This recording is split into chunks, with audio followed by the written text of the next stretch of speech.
नमस्कार दोस्तों, जय माता दी। अगली किष्किंधा-खंड रामायण में आप सबका स्वागत है। सुग्रीव बोले कि आप हनुमान जी से बोले कि आप साहसी, बुद्धिमान और साधन संपन्न हैं, इसलिए माता सीता का पता लगाने के इस कार्य में मुझे सबसे अधिक आपसे आशा है। यह सुनकर और हनुमान के आत्मविश्वास को देखकर राम भी इस बात से संतुष्ट हो गए कि एकमात्र वही उनकी पत्नी का पता लगा सकते हैं।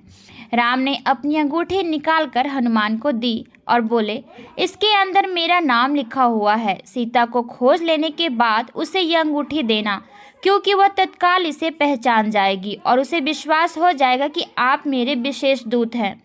मेरे प्रिय हनुमान, मुझे पूर्ण विश्वास है कि मेरी ओर से इस महत्वपूर्ण कार्य को आप ही संपन्न करेंगे। हनुमान ने अंगूठी लेकर इसे अपने सिर माथे से लगाया। इसके बाद उन्होंने भगवान राम को शीश झुकाकर प्रणाम किया और वहां से प्रस्थान कर गए।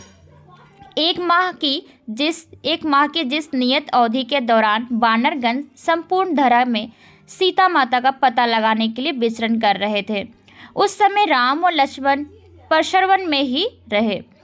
सभी वानरों के चले जाने पर राम ने सुग्रीव से पूछा, आपको पृथ्वी के भूगोल की इतनी विस्तृत जानकारी कैसे है? सुग्रीव ने उत्तर दिया, बाली द्वारा किष्किंधा से निकाले जाने के बाद मैं पूरी धरती का शरणागह खोजते हुए तब तक विचरण करता रहा जब तक कि हनुमान ने मुझे मातंग ऋषि के शाप के बारे में सूचना नहीं दी थी। सीता के खोजने के अभियान में जुटे बानर दिन के समय अपने निश्चित क्षेत्र में खोज कार्य करने के लिए चारों ओर फैल जाते हैं। रात के समय वे अपने तंबुओं पर इकट्ठा होते और आराम करते। एक माह पूरा होने के पहले बिंद सतबली पर इकट्ठा होते हैं और आराम करते हैं। बिंद, सतबली और सुसेन अपनी अपनी नियत दिशाओं में भली भांति खोज करके परशरवन को लौट गए। उन्होंने उदास चेहरों के साथ सुग्रीव को बताया कि उन्हें सीता के बारे में कोई भी संकेत तक नहीं मिला। जिस समय वानर योद्धाओं ने वहां आकर अपने अनुभव के बारे में बताया, उस समय सुग्रीव राम के पास बैठे हुए थे। अंततः सभी ने यही निष्कर्ष निकाला कि अब हनुमान ही आशा की एकमात्र किरण है। अंगद के नेतृत्व में गए खोजी दल के वानरों ने भूख प्यास से तड़पते हुए भी संपूर्ण विंध्य पर्वत श्रृंखला में खोजबीन की, क्योंकि वह क्षेत्र जल रही था। पर्वत श्रृंखला के बाद जब वे उसके साथ वाले वन क्षेत्र में घुसे तो उन्होंने यह देखकर उन्हें बहुत निराशा हुई कि वहां वृक्षों पर फूलों फलों की तो क्या कहें, उन पर पत्तियां तक नहीं थी।